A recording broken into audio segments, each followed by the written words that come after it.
Assalamualaikum warahmatullahi wabarakatuh. Ya, sebelumnya perkenalkan kami dari kelompok 10 Studi Kelayakan Bisnis. Di sini kami akan mempresentasikan hasil dari diskusi kelompok kami, yaitu tentang CV hasil tani.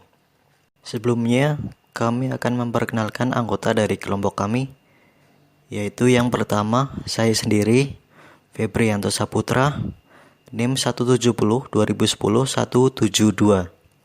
Kemudian Aldi Firmansyah 170 2010 178. Kemudian untuk materi yang pertama, latar belakang. Sayur mayur dan hasil perkebunan merupakan hal yang menjadi kebutuhan pokok semua orang dan dibutuhkan setiap hari untuk memenuhi kecukupan nutrisi pada keluarga.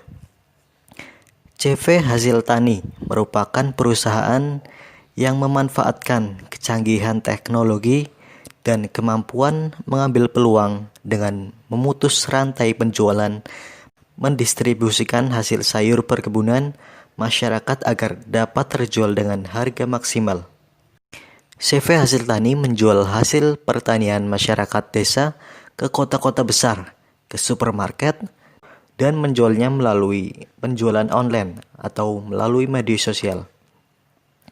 Dengan cara ini, para petani di desa dapat menjual dengan mudah dan harganya pun dapat disesuaikan dengan standar pasar sehingga kesejahteraan para petani maupun CV Hasil Tani tercukupi, saling menguntungkan satu sama lain.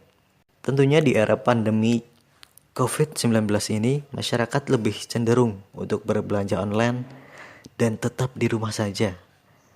Dari arah gerak perusahaan ini, searah dengan kebutuhan masyarakat yang berbelanja dari jarak jauh, maupun para petani yang enggan menjualkan dagangannya ke pasar. Dengan adanya CV Hasil Tani, mempermudah masyarakat memenuhi kebutuhan sehari-hari. Selanjutnya, aspek organisasi dan manajemen. Yang pertama, aspek organisasi. Nama Hasil Tani. Jenis organisasi adalah CV. Pemilik Bapak Ade yang beralamatkan di Jalan Pandansari, RT 7 RW 1 Kecamatan Paguyangan, Kabupaten Brebes. Ya, selanjutnya aspek organisasi dan manajemen. Perjanjian. Dari segi legalitas usaha, unit usaha ini memiliki beberapa dokumen badan hukum untuk melaksanakan usaha bisnis sebagai bekal agar usaha yang dilaksanakan dapat berjalan lancar di kemudian hari.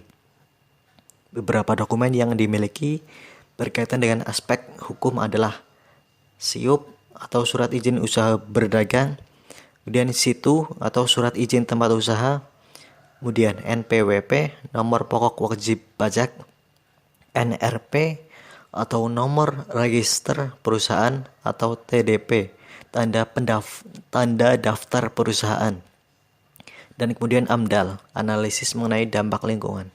Kemudian manajemen. Unsur pemimpin.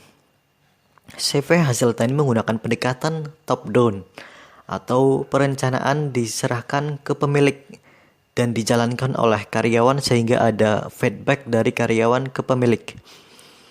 Uraian tugas. Pemilik melakukan kerjasama dengan para petani agar kelangsungan usaha tetap berjalan dengan baik. Kemudian pembagian tugas. Perorangan setiap langkahnya diatur oleh karyawan melalui divisi masing-masing. Karyawan program kerja. Dalam pelaksanaan perusahaan melakukan pelayanan secara maksimal dan berusaha menjalin hubungan baik dengan pihak supermarket maupun para pembeli online guna mendapatkan feedback positif dari konsumen dan melakukan evaluasi setiap akhir pekerjaan demi kemajuan perusahaan dan keberlangsungan perusahaan. Kemudian aspek pemasaran. Peluang pasar. Usaha ini memiliki peluang yang sangat besar di pasaran, mengingat kebutuhan pasar akan sayur mayur dan makanan pokok selalu dibutuhkan. Di sisi lain, generasi milenial lebih cenderung memanfaatkan teknologi untuk berbelanja online maupun untuk menjangkau masyarakat kota yang lebih memilih untuk berbelanja di supermarket.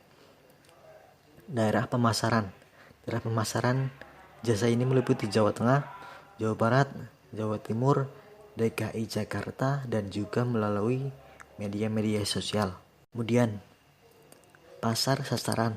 Target pasar yang dituju yaitu masyarakat perkotaan yang cenderung berbelanja di supermarket dan generasi milenial yang terbiasa berbelanja melalui online.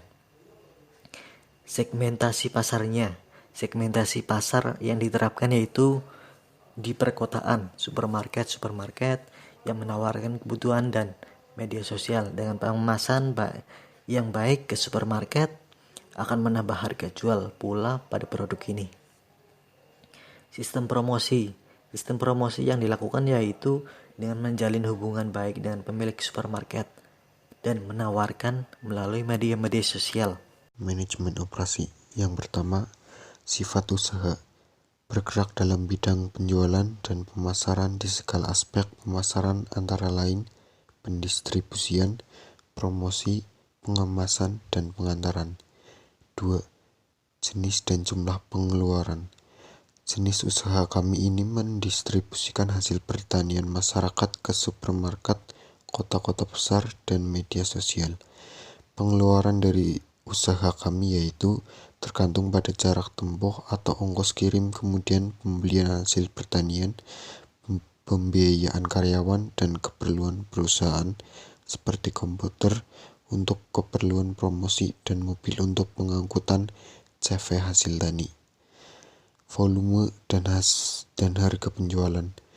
Dalam volume penjualan tersedia berbagai harga tergantung pada kualitas dari sayur atau hasil pertanian yang ingin dibeli. Semakin bagus kualitasnya, maka harga jual dalam supermarket pun akan naik.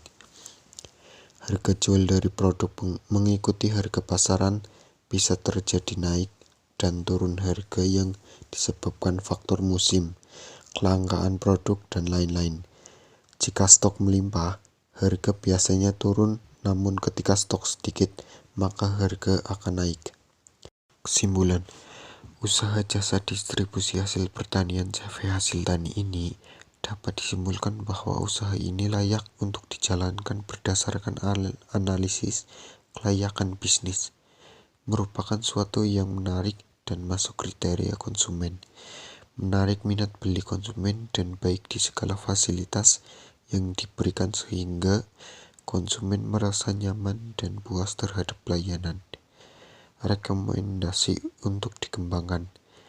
Perusahaan lebih baik dikembangkan karena seluruh aspek mengalami kenaikan omset serta menaikkan potensi keuntungan yang sangat tinggi. Di sisi lain, permintaan konsumen yang tinggi untuk sektor pangan dan pemenuhan kebutuhan pokok. Sekian presentasi dari kelompok kami. Apabila ada kesalahan, wabillahi taufiq wal hidayah. Wassalamualaikum warahmatullahi wabarakatuh.